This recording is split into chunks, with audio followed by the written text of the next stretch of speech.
Oh, hello. I didn't see you there. Ladies and gentlemen, how are you doing? Shady Turbo here, and today we're going back to the depths of time, before the crazes of battle royales, before the craze of MOBAs, and even before the craze of Minecraft. Yes, we're talking about the early 2000s. Quite hard to think about, I know. Released on the 21st of November in 2003 in Japan, the 22nd of March in 2004 for America, and then the 14th of May of the same year in Europe. As a quick side note, why do we always get things so much later than everyone else? I mean, I guess it's because they contain multiple languages for, you know, for the entirety of Europe, but like, it sucks. I'm glad it's no longer the case. Also, take a look at these damn JPEGs, truly a sight to behold. Today, we'll be looking at how well the game holds up today. Has it aged well? The series as a whole hasn't changed much. How enjoyable is it still? This will be based upon the first impressions of the game rather than the entirety of it. Because I'm a man with only so much time. There's one thing that I want to find out about this game too. And that is, does it have better animations than Pokemon Sword and Shield, released a whopping 15 years later? I am very excited to find this one out. Also, as a side note, this video will contain spoilers for the first 3 hours of the game. Nothing major particularly happens, but just thought I'd let you know as a warning. Alright, here starts the adventure of Tim Pop. I don't know if I was meant to add lowercase letters, but I didn't. The game starts with a cool cutscene, pretty new to Pokemon at its time. Shows the main protagonist sneaking into a building and stealing some kind of mysterious device. Then, he drives away looking dope as heck. The design is very much from its time, to be honest with you. The edge is real. Man, look at him walk. These animations are clearly superior.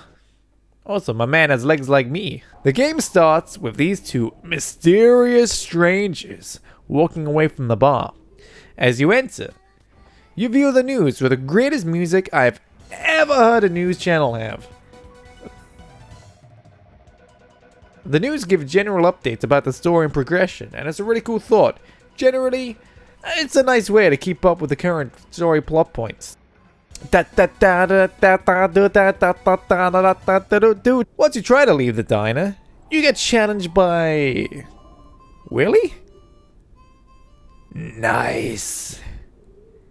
And Willie is quite the character, as Willie challenges you to a battle. Ryder Willie?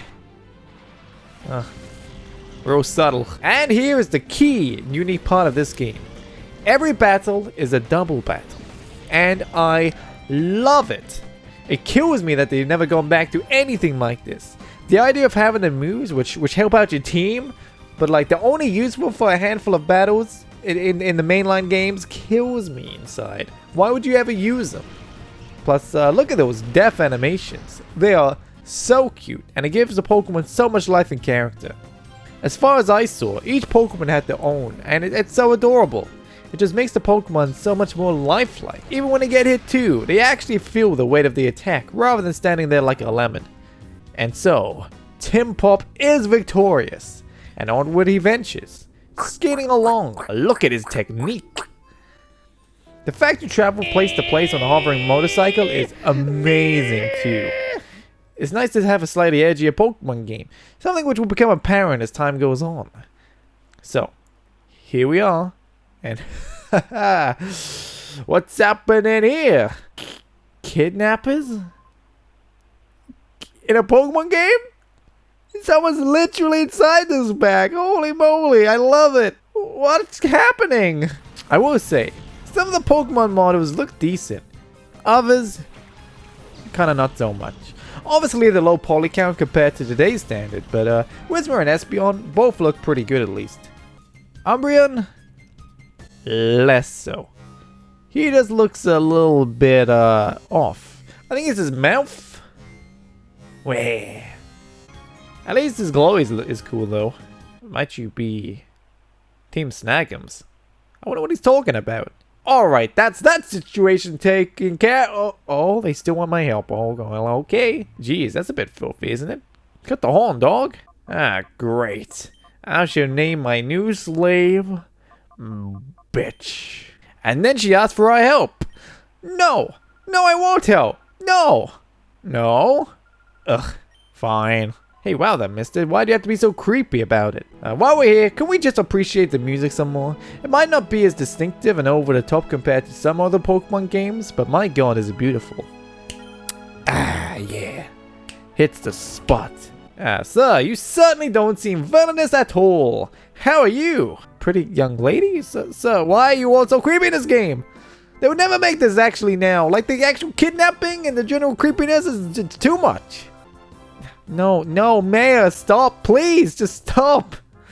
After watching the news, you see some more plot develop. It seems that the item you steal is a snag machine, as in snagging Pokemon.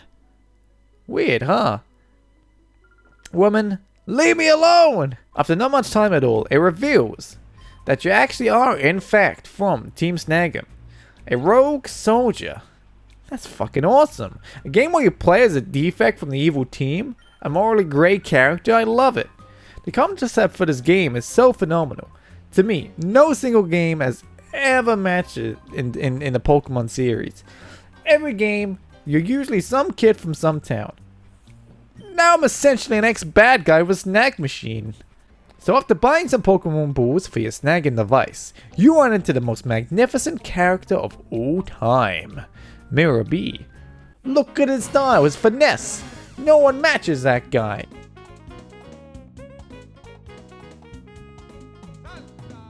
And, oh, here we go again, another battle.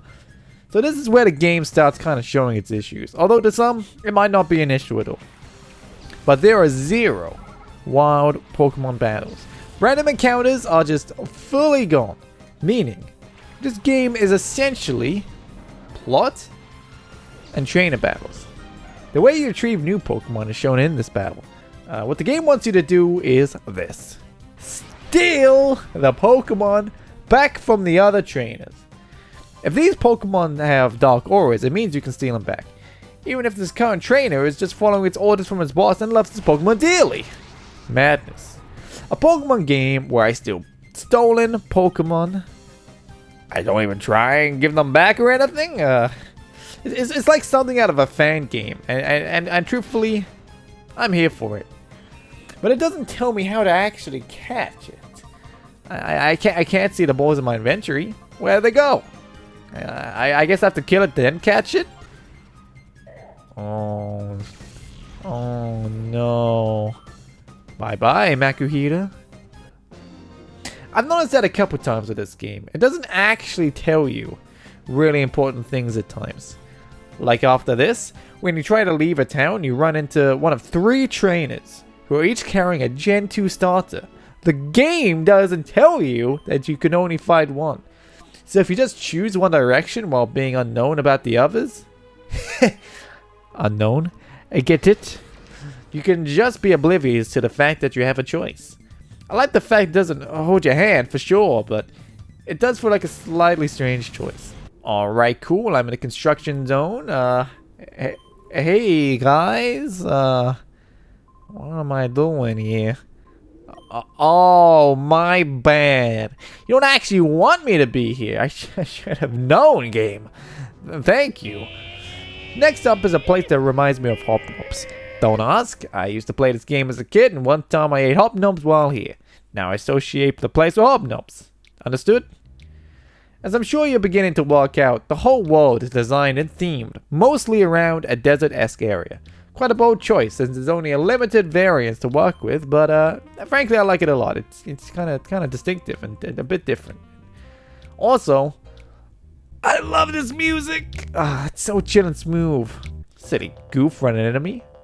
Alright, next is an absolute clusterfuck. I cannot fathom how long this part took me. For whatever reason, you spend a ridiculously long time here in this one zone.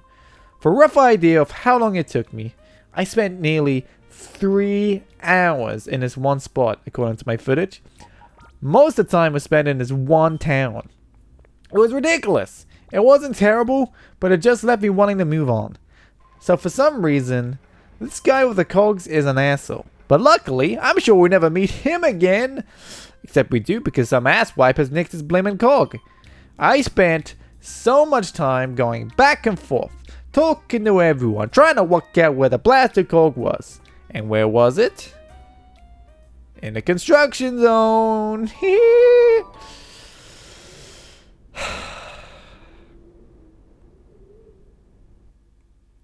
God damn it. So I went to the construction zone to do nothing, went into town to do barely anything, go back to the construction zone to pick up one cog, and then go back to the said town. Thanks, game. It's very cool. Also, I released these guys from jail. I'm not really sure why I did that, but it was nice, I guess. This is one thing which I'll say. The game feels so slow-paced. The battle animations are nice and a welcome addition, but they do make for longer battles. Plus, with 4 Pokemon on the battlefield at one time, everyone's movesets take so long to do.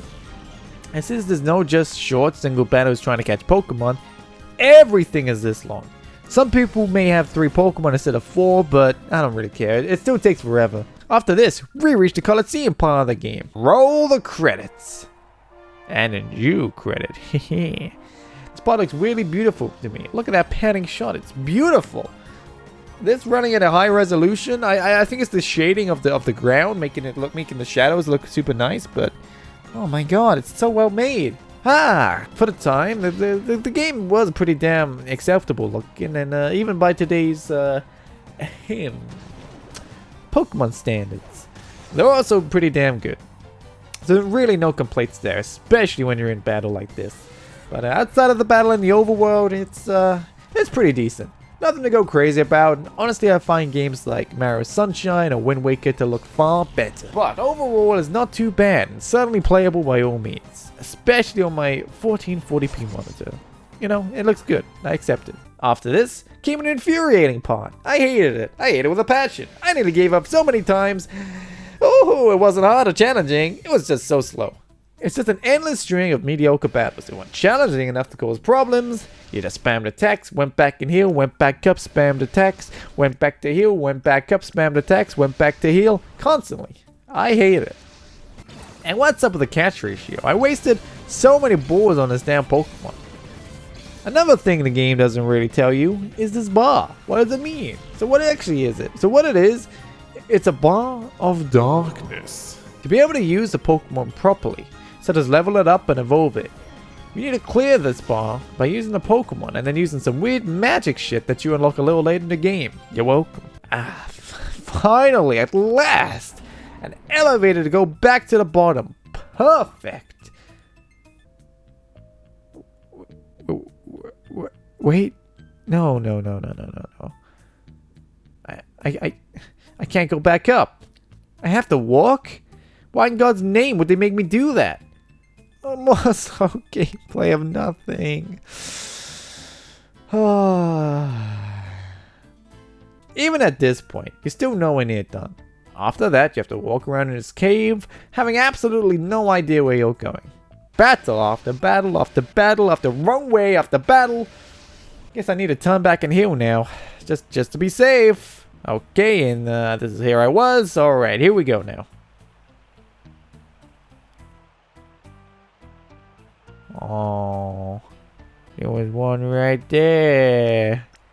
Oh, dear me. The only redeeming part of this slow area is at least there's an amazing battle at the end of it. I'm gonna go talk about it, so if you don't want to hear it, skip past it. I'll tell you when this part ends on the screen. My man has lots of Ludicolo. Like 4. Mirabee is such a fun character. We need more of that and less of this kind of boring grind. But after finally defeating Mirabee, whose name wrong I spelled most of my life, this part is finally over.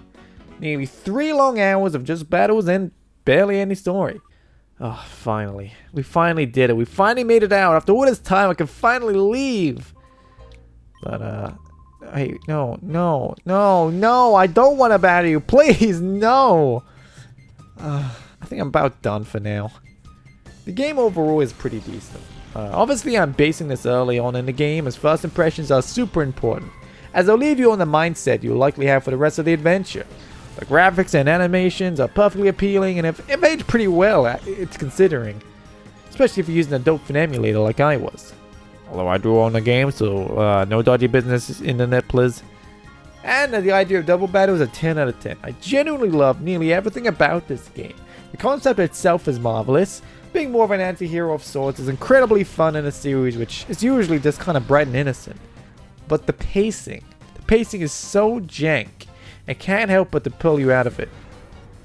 Currently, I'm awake at 1:30 AM working on this video after a stream because of how long it took in comparison to what I was expecting. I thought I'd be done in about half an hour. But no. No. So while I think if you're a huge Pokemon fan and would like to revisit the game, or if the game looks appealing to you as a huge Pokemon fan who maybe has never played it, then I think you would really enjoy it. But as somebody who's somewhat losing a bit of interest in Pokemon due to its slightly stale formula, the constant battles were a bit of a hog. But regardless of that, it is definitely quite fresh in other regards, and did do something different with the series, which I certainly respect. So I think this game today will be quite polarizing in terms of whether people are going in blind would enjoy it, or if they would hate it. I, for one, will likely keep on playing, and if my thoughts change massively, I'll be sure to let you know in the comments down below. But overall, fun game, just a bit slow for my modern tastes, especially with streamlined Pokemon these days. You know what I mean? Pokemon games have just sort of sped up like tenfold compared to what they used to be. So it's a different type of adventure. That's what I would say. It's a different type of adventure compared to the likes of Sun and Moon or Sword and Shield. But anyway, now this video has turned out to be huge, so hopefully this hasn't become too dull. But if you have enjoyed, hey, be sure to drop a like, slap a subscribe, and maybe feel free to check out more of this beautiful voiceover on my Twitch, which is linked in the description. But thank you all so much for watching. I appreciate you hanging out, watching this video. It means a lot. But take it easy, everybody. I hope you enjoyed. I'm gonna catch you all later. Take care, beautiful people. Bye bye.